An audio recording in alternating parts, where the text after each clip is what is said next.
Welcome back to July Safety Meeting. Today we're going to be talking about customer service, accidents and claims, and then we have a TSA First Observer Plus video for you to watch. It's an exciting times here at Keolis, so enjoy it. Our June results for customer service. We received 125 customer complaints. And here they are broken down through valid, unknown, and invalid. As you can see, there are 39 valid complaints, the highest being pass up. So we're passing up too many customers, people. And we have an attitude, it looks like, and a no-show. That might be because they're sitting at the wrong bus stop.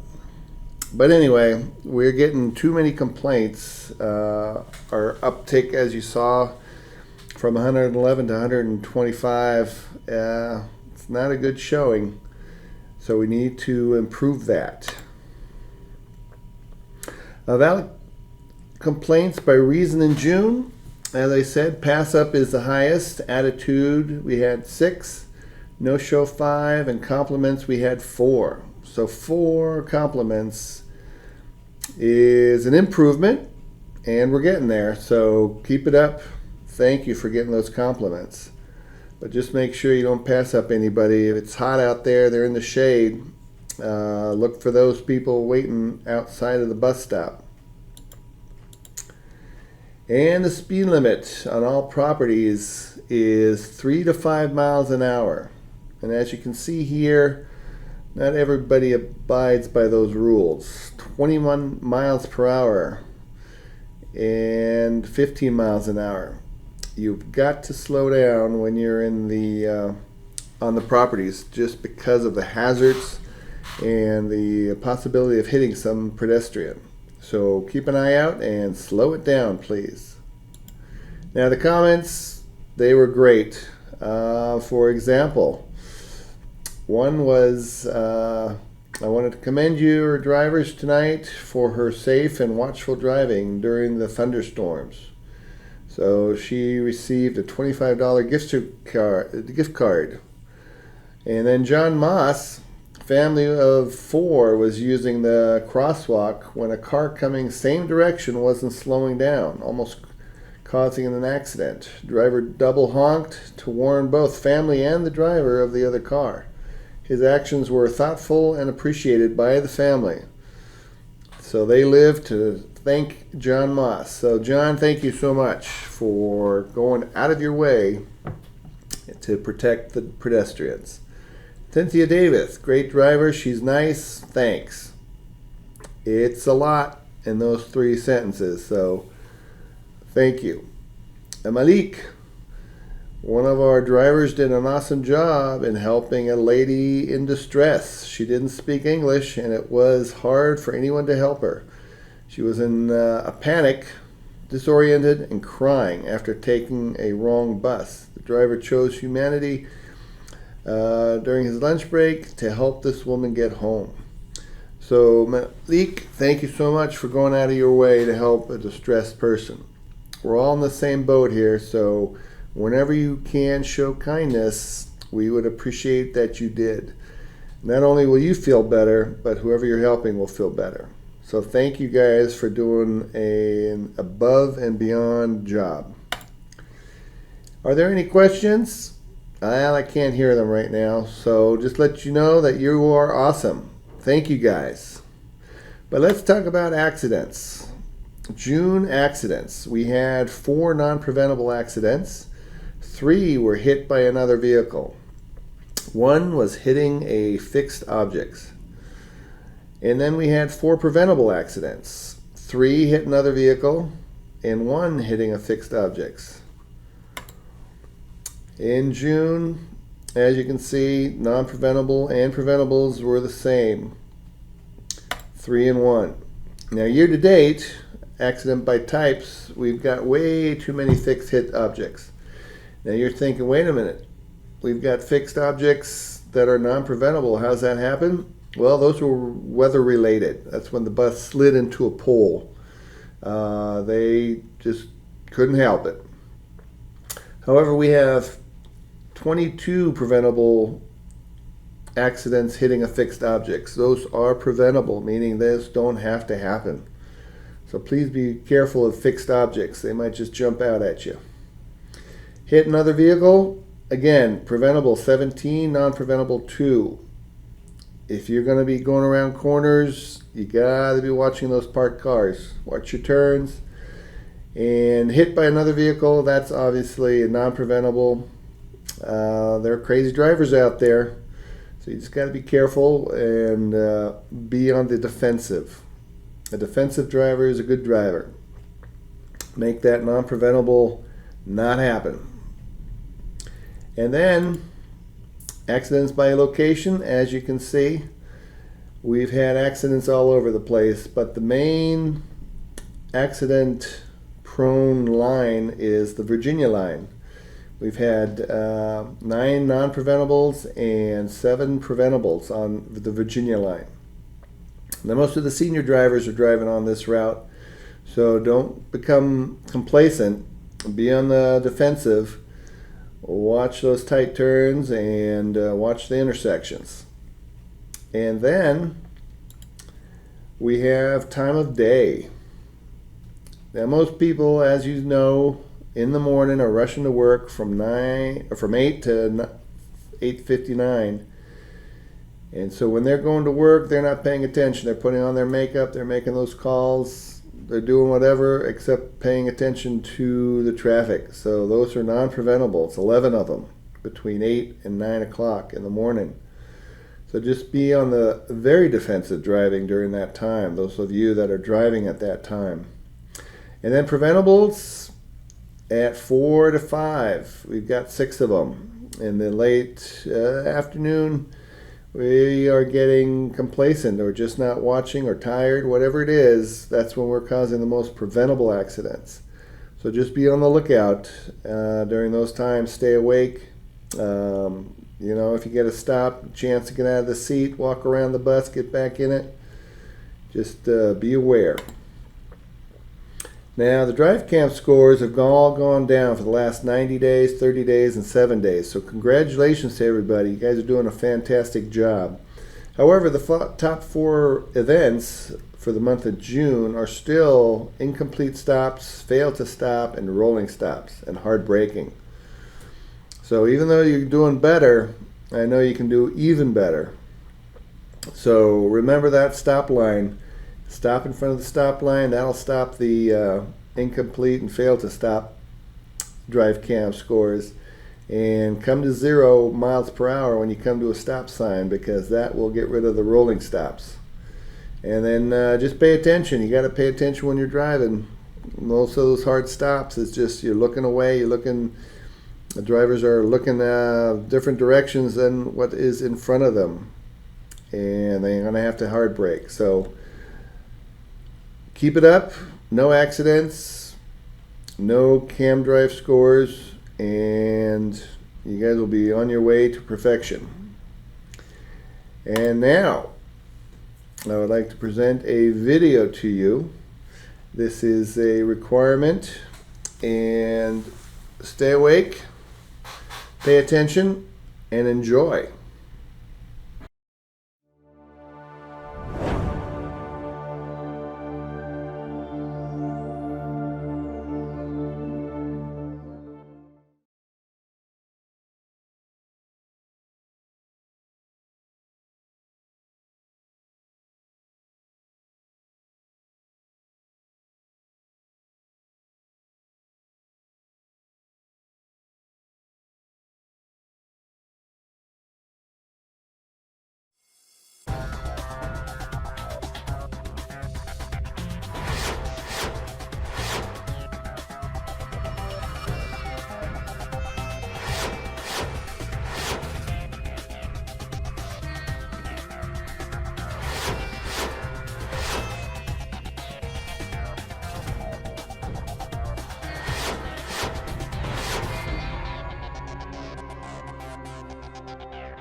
I'm Kathleen Beatty, a First Observer Plus Program Security Training Advisor.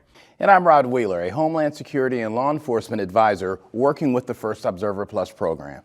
During our time together, we're going to explore what surface transportation industry professionals need to know to help keep our country safe from terrorism. First Observer Plus is a U.S. Department of Homeland Security training program administered by the Transportation Security Administration. It is designed specifically for surface transportation professionals like you. The purpose of this course is to ensure that transportation professionals possess the tools necessary to observe, assess, and report information that can mitigate the risk of a terrorist attack. The mission of the First Observer Plus program is to assist in protecting the public while also promoting the security of our critical infrastructure within the United States.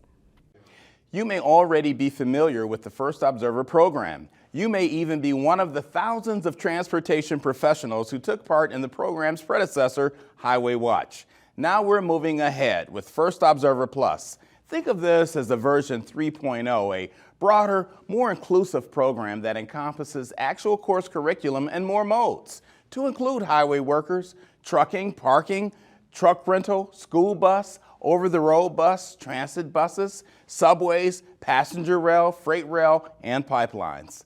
First Observer Plus is a dynamic and growing program that complements many other security awareness programs such as See Something, Say Something, the Safe School Initiative, and Stop and Think Connect campaign for national cybersecurity awareness, amongst many others. Assisting and guiding us through this updated program will be some of the nation's foremost experts in transportation security, law enforcement, intelligence, and counterterrorism. They will help you leverage your transportation domain expertise to be able to confidently observe, assess, and report potential security risks and terrorist-related activities. Let's get started. We've separated the program into sections that align with course objectives.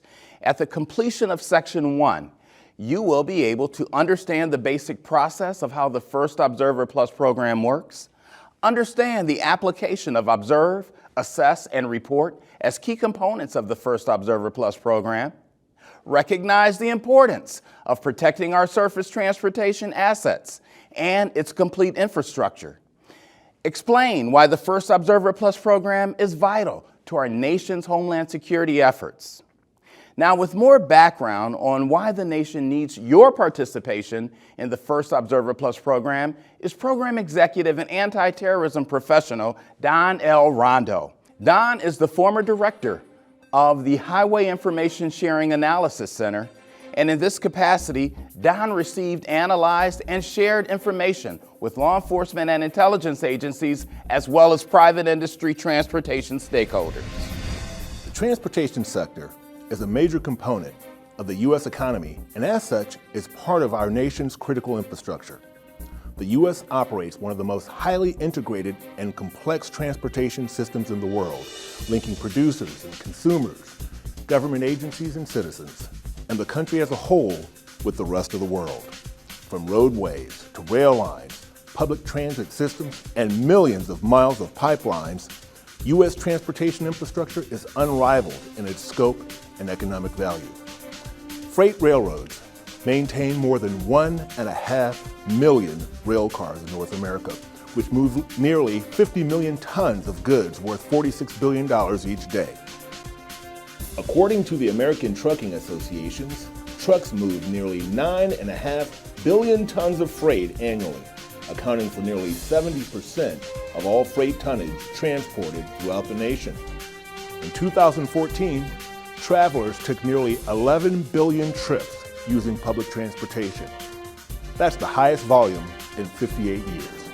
On average, people board public transportation 36 million times each weekday. It's a $61 billion industry that employs more than 400,000 people across more than 7,000 public and private organizations.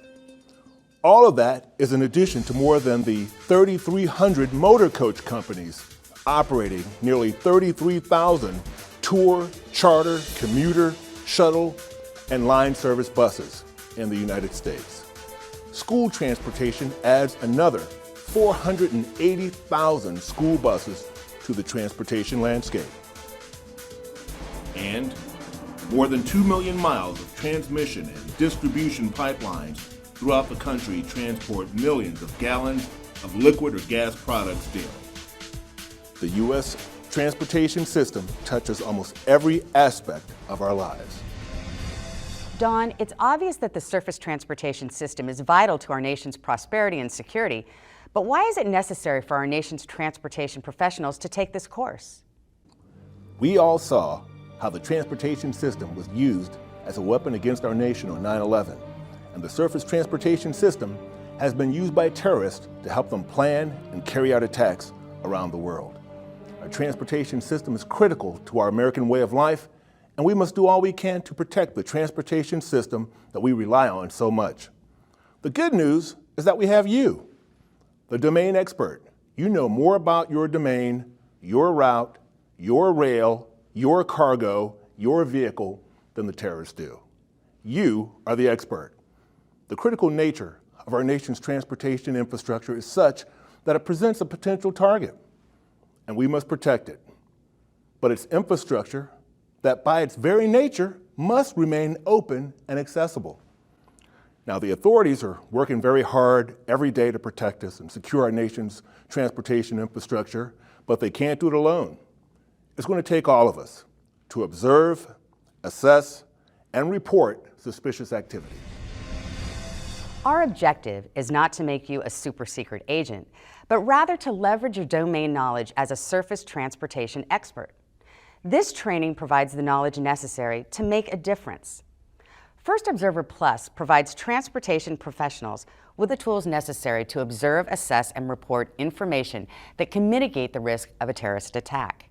With more on how the program works and how it can help reduce the risk of a terrorist attack is Dr. Darlene Sparks Washington, a former director of preparedness at the American Red Cross and an emergency preparedness advisor to the First Observer Plus program. The key to the First Observer Plus program is that you already have 95% of the knowledge needed to make a difference. You know your job, you know your environment, and you understand how to spot those things that simply don't look right. If you spend a good portion of your workday around the surface transportation system, the First Observer Plus training program can help you contribute to our nation's security.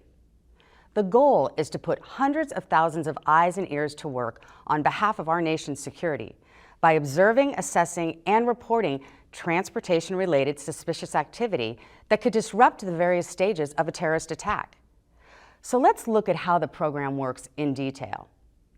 The First Observer Plus program is designed to help you identify and report situations that DLR, don't look right.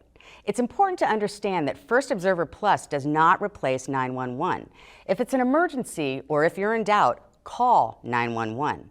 Then, once it's safe to do so, make a report to the TSA Operations Center at 1-844-TSA-FRST. That's FIRST without an I. That's 1-844-872-3778. The TSA Operations Center will analyze your report to determine if your observation fits into a larger trend that may indicate a more serious threat, and share the information with other federal, state, and local officials when warranted.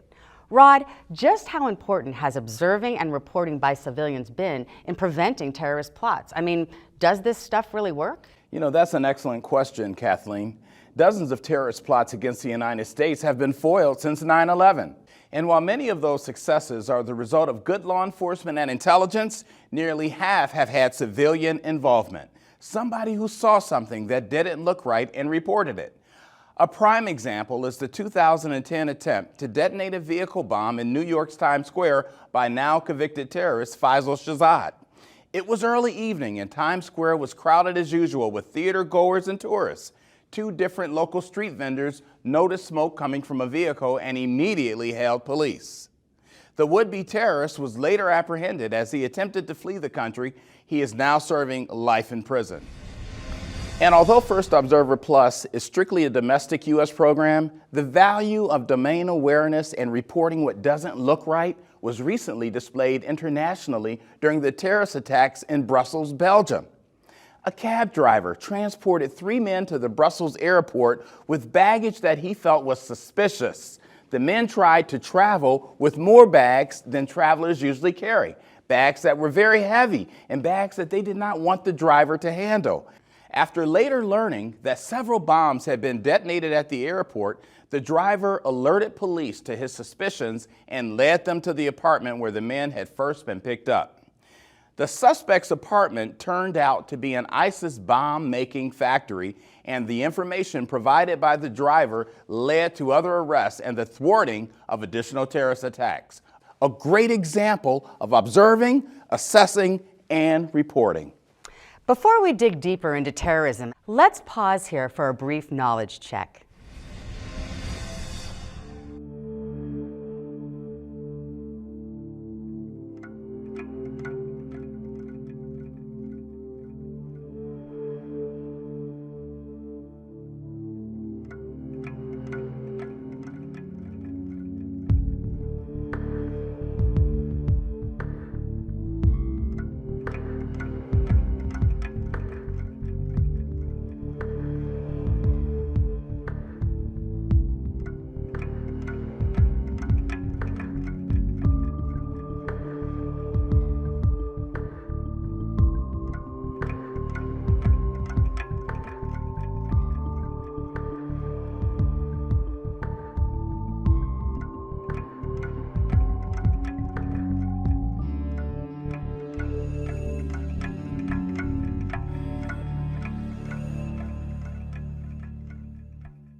Identifying and disrupting terrorist activity is a program focus.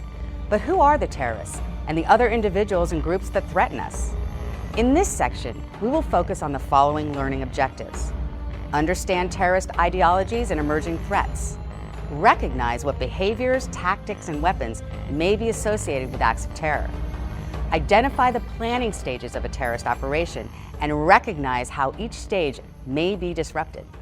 We're going to turn now to Dan Verton, a former intelligence officer in the U.S. Marine Corps and an intelligence analyst working with the First Observer Plus program, to help us paint a picture of the terrorist threat landscape. There are numerous terrorist groups around the world, many of which are well-trained, well-equipped, and well-funded. People intent on intimidating or harming us represent a variety of extreme ideologies. Here are a few examples. Domestic extremists such as Timothy McVeigh, who bombed the Alfred P. Murrah Federal Building in Oklahoma City in 1995, killing 168 people. Environmental extremists, mass murderers and active shooters, and narco-terrorists. In the years since 9/11, there have been changes in terrorism. Specifically, we have seen emerging trends in the identities and methods of terrorism, including the following: the appearance of new ideological groups, the emergence of homegrown violent extremists and lone wolves, the increasing concern of mass murderers and active shooters, the evolution of weapons and tactics, and the leveraging of cyber and social media. Let's take a brief look at each of these. In the last few years, we have witnessed the appearance of new ideological groups focused on carrying out acts of terror against America. While Al-Qaeda's original actions have been brutal and violent, the new ideologue movements have proven to be more inhumane and ruthless. Homegrown violent extremists here in the U.S. are often influenced by the radical ideology associated with international terrorist groups and have carried out many terrorist attacks within the homeland. Persons legally residing in the U.S., usually here long-term, may become radicalized to commit atrocities both in concert with others or as a lone wolf. A lone wolf is someone who commits violent acts in support of a group, movement, or ideology, but who does so alone, outside of any command structure, and without material assistance from any group. Homegrown violent extremists, which may include lone wolves, are increasing in frequency and are being encouraged through social media. A good example of a homegrown terrorist attack is the 2013 Boston Marathon bombings carried out by the Tsarnaev brothers. Those attacks killed 3 and injured approximately 280 others. Mass murderers and active shooters are individuals actively engaged in killing or attempting to kill people in a confined area. These attacks most often use firearms, and there is no pattern or method to the selection of their victims. One notable example is James Holmes, who killed 12 and injured 70 moviegoers in Aurora, Colorado in 2012. Other examples include the 2015 shooting at a church prayer group meeting in Charleston, South Carolina that killed 9, and the 2016 mass shooting at a nightclub in Orlando, Florida that killed 49 and wounded 53. But as we said at the outset, the threat landscape is in a constant state of change. Since the attacks of 9/11, there's been no shortage of emerging threats, each with slightly different motivations, methods of operation, weapons, and tactics. To help us get a better understanding of how terrorists carry out their attacks is weapons and tactics specialist and advisor to the First Observer Plus program, former U.S. Navy SEAL Steve Gonzalez. Steve, help us understand the types of weapons terrorists have employed in the past, what we're seeing today, and what we could see used in the future. Although terrorists may employ hundreds of different weapons, we have summed most of those up into 5 major categories. What we refer to here as the Fatal 5. Handheld weapons, improvised explosive devices or IEDs, including package bombs and vehicle bombs, chemical or biological weapons, and radiological or nuclear weapons. The first 3 are the most commonly used weapons, and for good reason. Handheld weapons, including any number of firearms and knives, are easily obtained and concealed, and can quickly result in mass casualties. Although terrorists were once reluctant to employ these up-close and personal weapons to carry out their attacks, this has changed, and we are now seeing an increased willingness to attack as individuals or small teams using firearms and knives.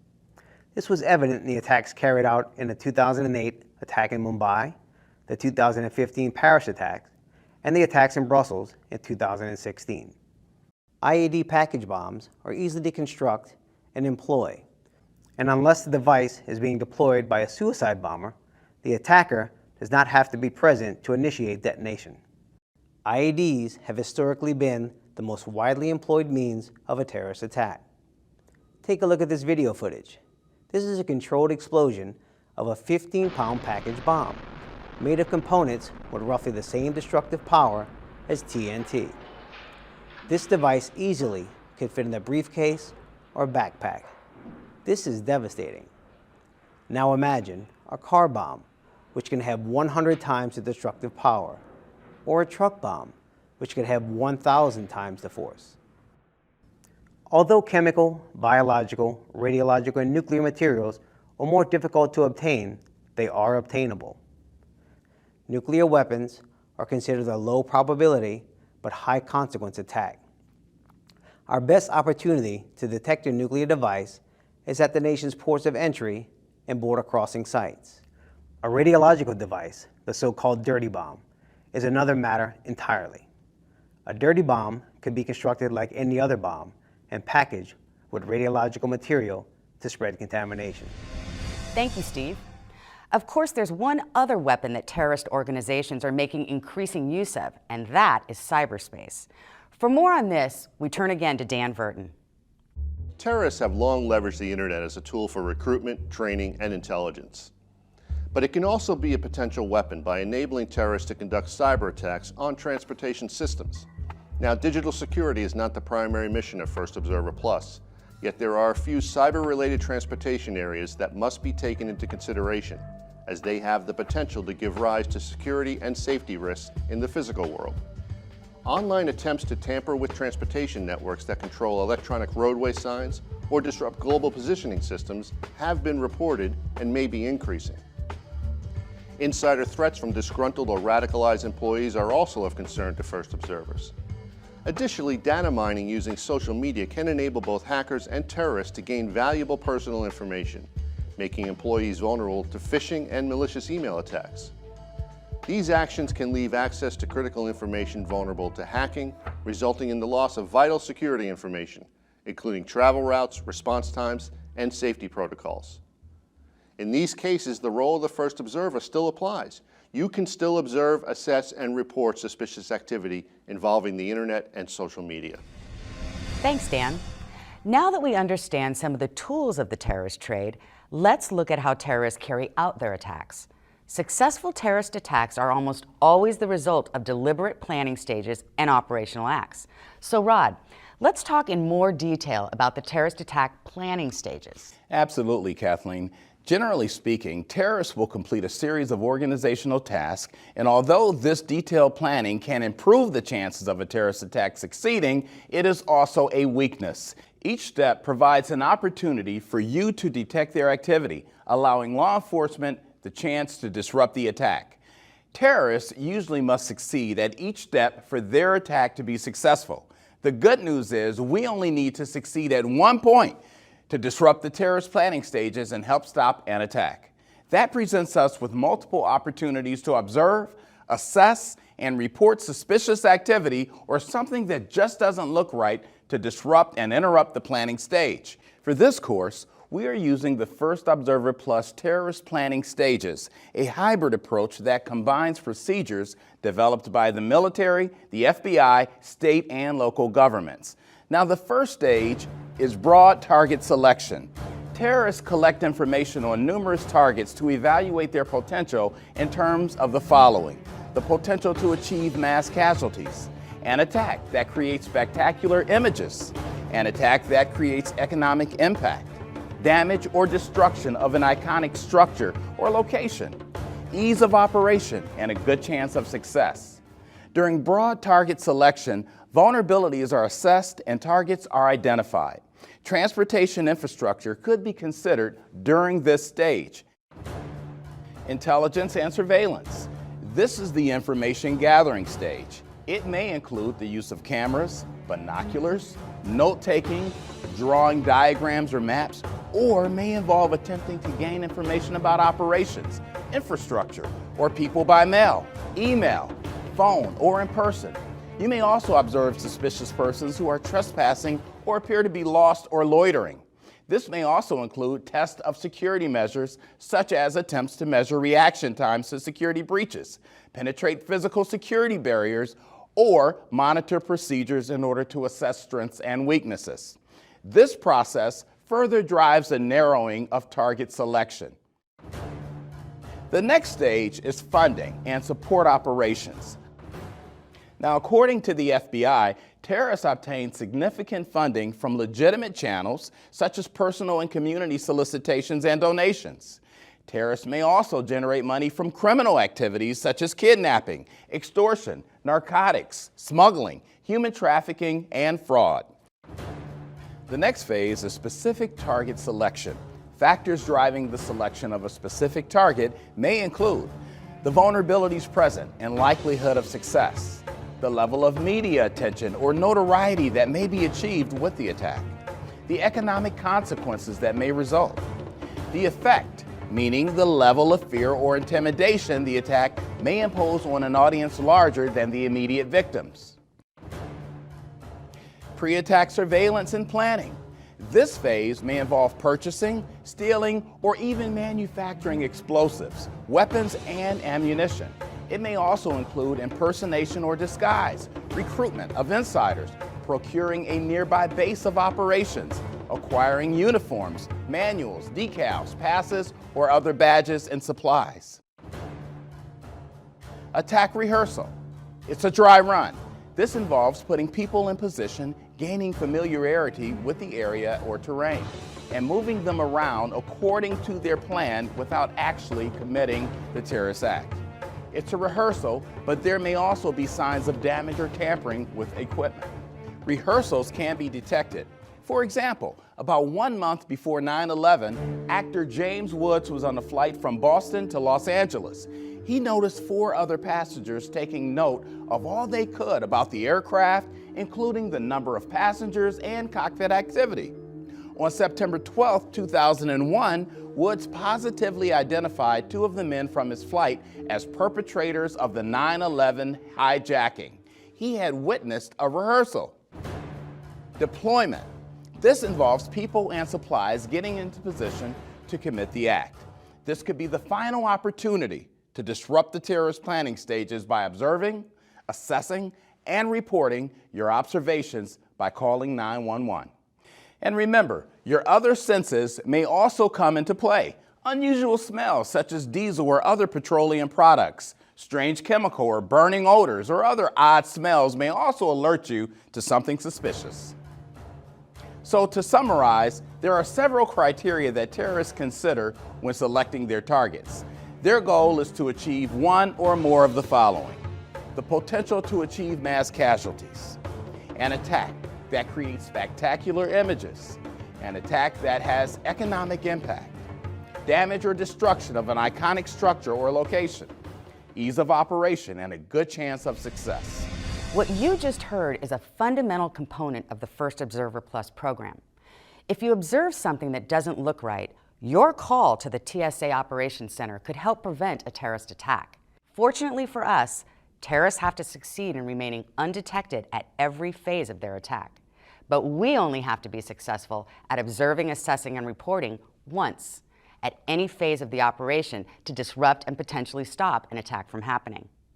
Before we move on to your actions and response, let's pause here for a quick knowledge check on Section 2.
Security threats against our mass transit and passenger rail systems, the key components of public transportation in the U.S., are real.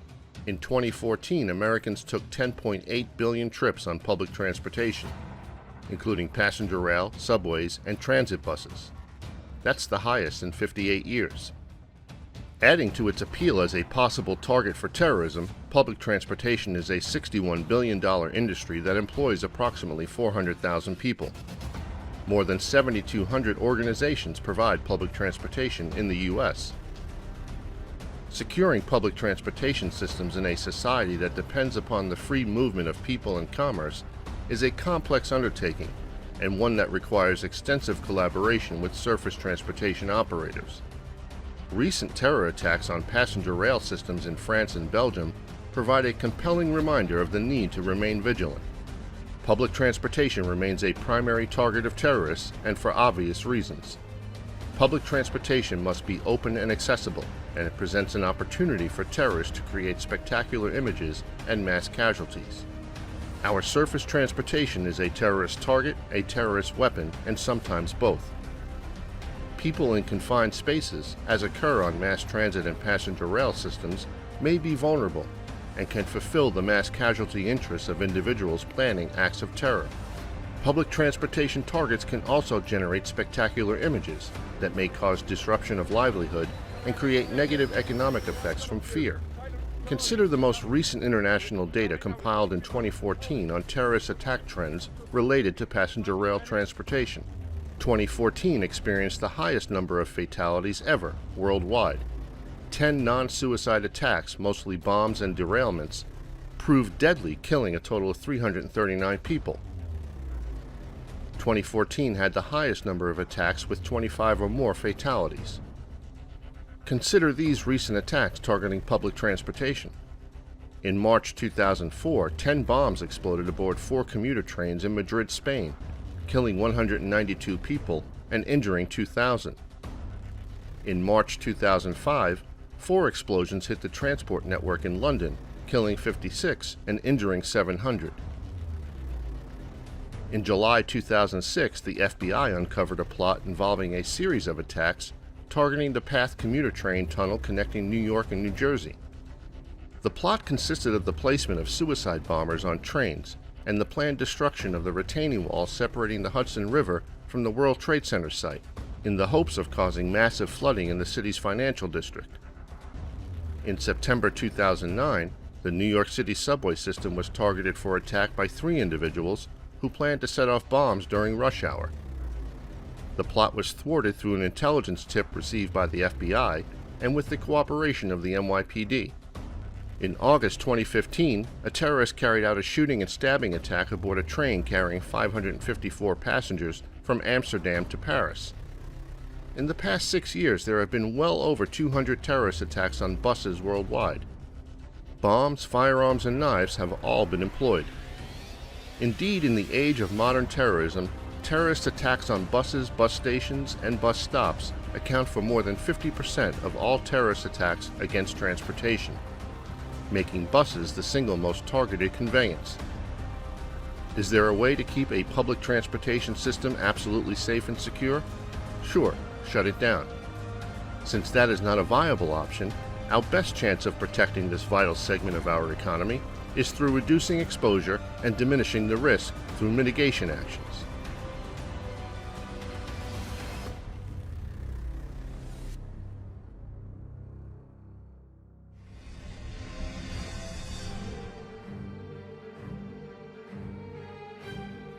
In this section, we will focus on the following learning objectives.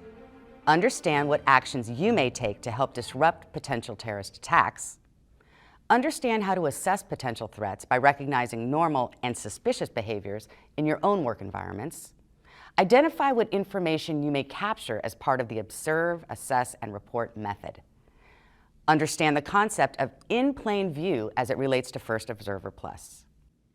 As was mentioned at the top of the program, as a transportation professional, you are in the best position to know what doesn't look right. Your role is not to be a vigilante. Additionally, you are not a sworn law enforcement officer. Put simply, America needs first observers to do the following: observe, assess, and report. Your role in observing is all about being aware and attentive to your surroundings and environment.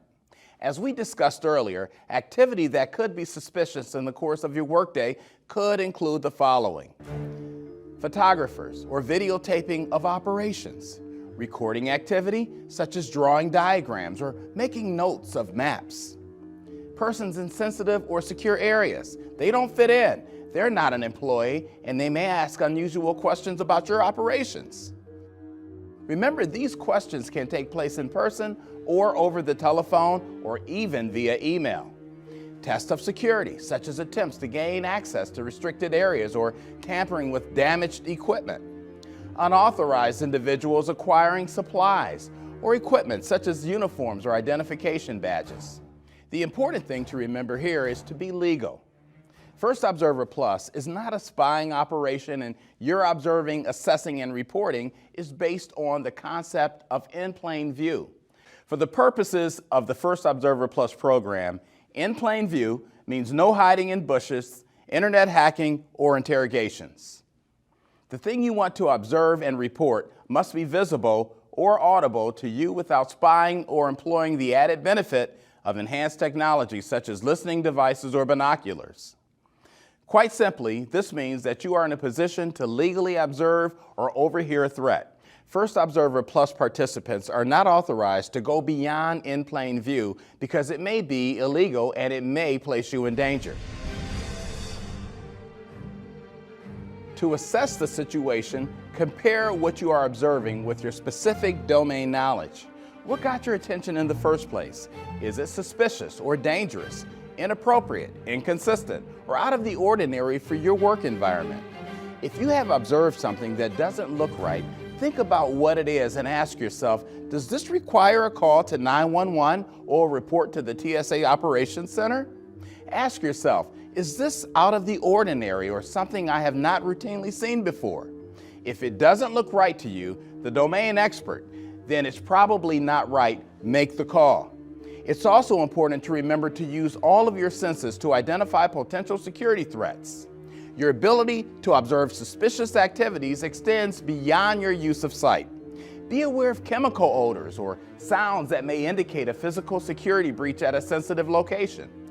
Keep in mind, You never want to put yourself in harm's way. You never want to become a victim yourself, and you never want to take actions that could place others in danger. Move to a safe place. Remember, you will not be able to observe effectively if you become part of the incident, sort of like involved in the action, so to speak. Keep yourself safe while observing. Record your observations if possible. Very few of us are lucky enough to have a photographic memory. Once you are in a safe place, write down what you have observed, such as tag numbers, make and models of vehicles, descriptions of people, time and direction. All of these are quite important to law enforcement or other first responders. Don't rely solely on your memory. If you can't write it down, take a picture if you have the capability and you can do so safely. Remember also to zoom out and see the whole situation, sort of like the big picture. Don't focus completely on a single incident. What else might be in the vicinity that could be of use? Look around the entire area as soon as you can. You may be able to pick up helpful bits of information, such as accomplices to an illegal act or getaway vehicles you didn't notice at first. Whatever you do, do not compromise your own safety or security for the sake of further observations. As a first observer, your observations are the first part of making an assessment. Once you have recognized what it is you are seeing, hearing, or even smelling, use your knowledge, experience, and judgment as a professional to assess the situation. Determine if the behavior, package, or item of concern may be terrorist activity. Decide if the situation constitutes an emergency or not, and know what options you have for reporting it. Know and follow any security procedures you may be required to take as assigned by your company. Finally, let's talk about making a report. Most of us are familiar with the 5 W's: who, what, where, when, and why as the model for ensuring we are providing the basic information about an incident or a situation. It's the approach used in journalism, police reporting, and areas of research. Organizing your thinking in this way ensures you are providing the most complete information possible. The First Observer Plus program has established a telephone number directly to the TSA Operations Center. To report suspicious activities, First Observer Plus trained transportation professionals should call 1-844-TSA-FRST. That's 1-844-872-3778. As mentioned, one of the emerging threats that is a concern to law enforcement is mass murder and active shooter attacks. In the event you find yourself in the middle of an active shooter incident, there are steps you can take. Let's bring Navy SEAL Steve Gonzalez into the conversation. Steve, walk us through what first observers could do if they find themselves involved in an active shooter situation. Active shooter targets are often selected at random, and the incident evolves quickly. Yet there are steps a person can take to defend themselves and those around them. There are 3 basic actions one can take: run, hide, or fight. If you decide to run, have an escape route and plan in mind. Leave your personal belongings behind. Keep your hands visible so law enforcement officers responding to the incident can see that you don't pose a threat. If you decide to hide, hide in an area out of the shooter's field of view. Block entry to your hiding place. And if there's a door present, lock it. And remember, turn off your cell phone so it doesn't give away your location. Phones set to silent may still vibrate and emit noise. If you decide to fight, do so only as a last resort, and try to incapacitate the shooter. Take aggressive action and use whatever items are at your disposal to fight. There's one other thing you should understand about reacting to an active shooter incident, and that's how to respond when law enforcement arrives. Remain calm and follow instructions. Put down any items in your hands. Raise your hands and spread your fingers. Keep them visible at all times. Try to avoid quick movements toward officers, such as holding on to them for safety. It may be difficult, but try to avoid pointing, screaming, or yelling. And don't stop to ask officers for help or directions when evacuating. Information you should provide law enforcement and 911 operators during the active shooter incident is as follows: the location of the active shooter, the number of shooters, physical description of shooters, number and type of weapons held by shooters, and the number of potential victims at the location. Thanks, Steve.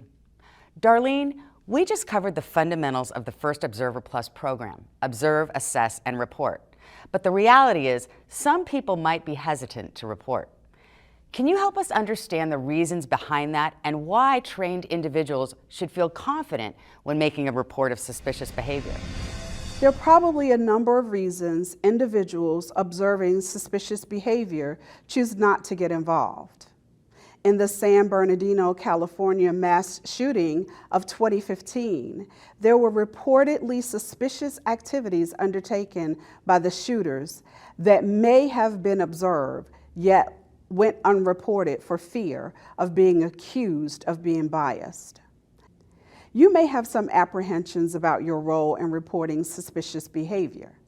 Yet, as a trained first observer, you should be confident when making an unbiased and objective report of suspicious activities or behaviors you observe. Here are a few points to remember. You are uniquely qualified to serve in this capacity based on your experience in the surface transportation industry. Your expertise to observe and assess has been enhanced by the training received in the First Observer Plus program. First Observer Plus focuses on suspicious behavior and activity and avoids bias-based profiling. Reporting can help save lives, property, and commerce. Thanks, Darlene. Before we move on to our last section, let's pause briefly for a quick knowledge check on Section 3.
Remember, you can make the difference by observing, assessing, and reporting.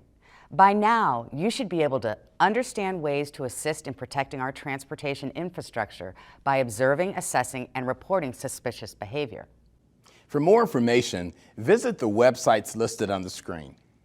On behalf of the First Observer Plus program and all of our participating subject matter experts, thank you for helping to protect America.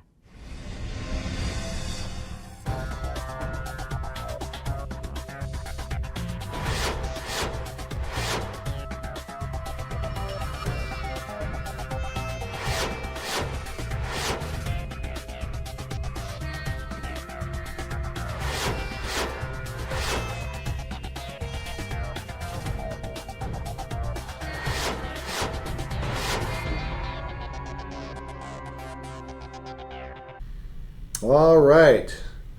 Hope you're still awake. But I want to just thank you guys for the amazing job that you do every day. Not everybody can drive a 40-foot bus around town. So thank you and have a great, amazing day.